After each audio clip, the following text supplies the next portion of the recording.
bonsoir à tous les téléspectateurs de Canal 2 et de C'est comment. Et c'est comment, Thierry? On est là. Il y a Joe qui a la première question. La première question. Oui. Est-ce que tu peux, s'il te plaît, Thierry, regarder la caméra et expliquer aux Camerounais c'est quoi ce que tu fais dans la vie exactement? Beatbox, c'est quoi? Alors le beatbox, c'est une boîte à rythme. Et donc je suis un human beatbox, je suis une boîte à rythme humaine. Ouais. Alors je suis passé du stade de beatboxer parce qu'avant il faut dire que quand j'entre dans le rap en 90, je découvre le beatbox. Et ma grande sœur, parce qu'elle est ma grande sœur, je l'aime beaucoup. Elle a dit qu'on a grandi ensemble, même si on n'a pas le même âge. Mais c'est ma grande sœur. On a été au lycée, je sais, on a été au lycée technique d'Ouala Koumassi. Sans blague. Voilà. Donc elle a toujours été là, elle est témoin de mes débuts. Ouais. Donc le beatbox, j'ai commencé le rap et puis j'ai découvert le beatbox. Et c'est donc le beatbox, en fait, il était tout simple, parce que le beatbox en lui-même, des rappeurs, il est tout simple, il est... Moi, j'arrive pas à faire. Hein. Ça, c'est le... Il est pas tout simple. Voilà. Donc, en fait, ça, c'est le beatbox rap à la base.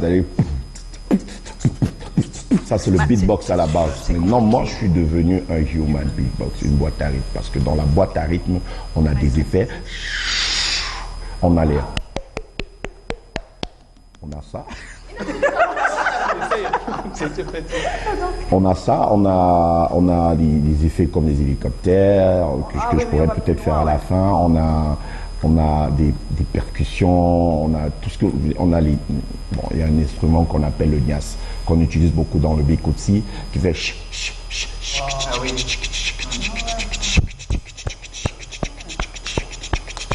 Donc on a ça. Ernestine, ta question, ça va toujours. Il n'est pas allé très loin dans la réponse, donc ça va, il n'a pas touché à ta question. Vas-y. Alors Thierry, dites-moi un peu comment est-ce que tu as commencé, quelle est ta relation avec le beatbox? Comment tu la découvres? Parce que tu as dit que je l'ai découvert. Alors j'entre dans le... Il faut que je parle un peu de ça parce que le beatbox, en fait, je le découvre dans le rap.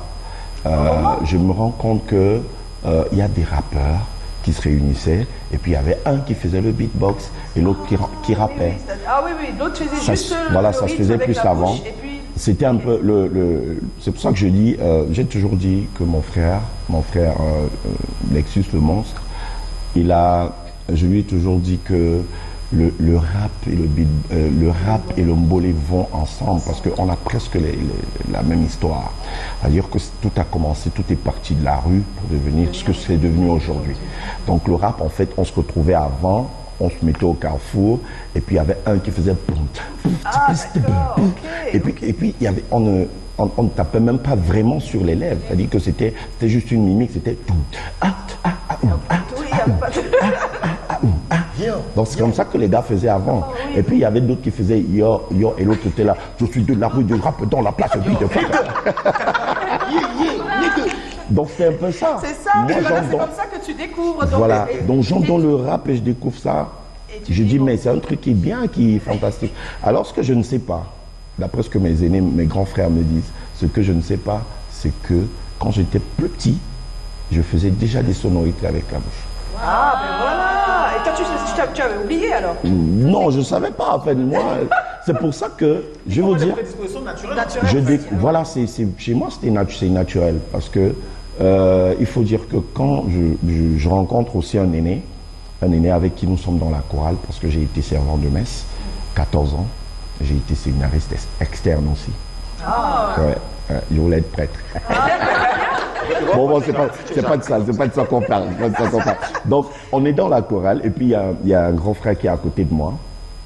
Chaque fois, il sait que je suis rappeur. Et lui, c'était l'un des meilleurs rappeurs de Douala à l'époque. On l'appelait MC Flinger. Aujourd'hui, il est cadre à la Sonnelle. À Eneo. Voilà.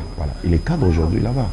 Donc, lui, il se rapproche de moi. Il me dit, mais petit frère, il paraît que tu rappes aussi. Bon, écoute, voilà ce qu'on va faire. Tu vas rapper, moi, je vais faire un truc.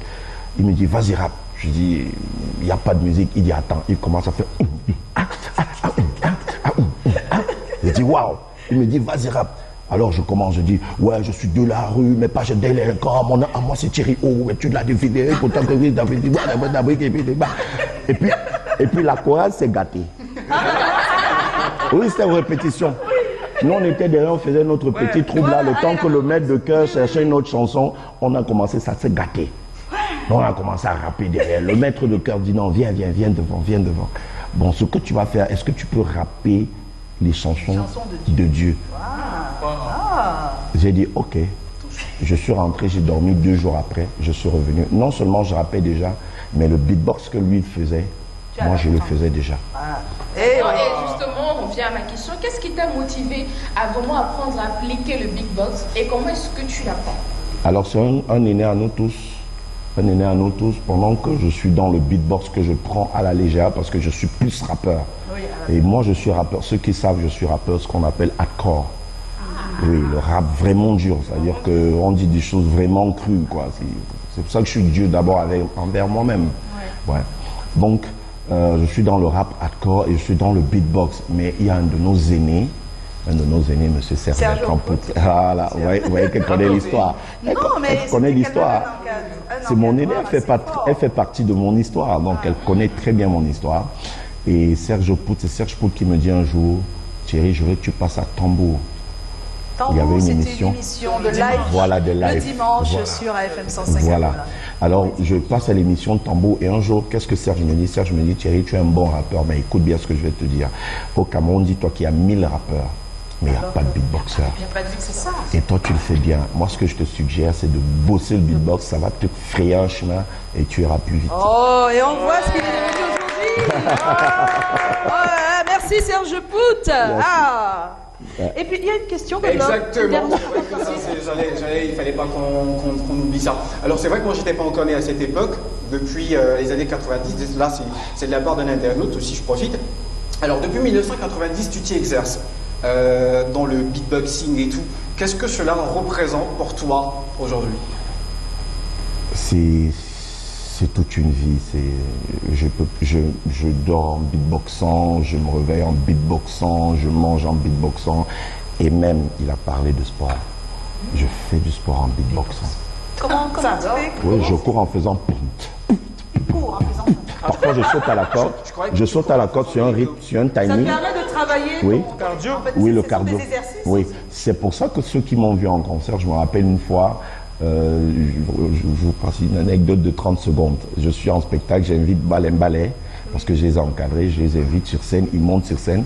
Et puis, pendant qu'on est sur scène, on est en train de jouer et j'arrête énergie.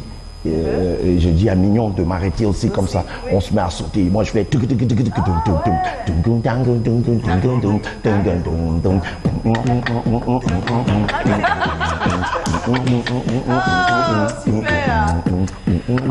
Alors, pendant que je fais... Oui. C'est une anecdote. Pendant que je fais ça, le public qui est donc avec nous, se met à sauter. Je me mets à enchaîner avec les dances, tout ce qu'il y a comme dance. Puis tout le monde, une clap, bang, oui, everybody clap your hands. Donc j'enchaîne. I like your move it. Je vous assure, on fait ça 30 minutes.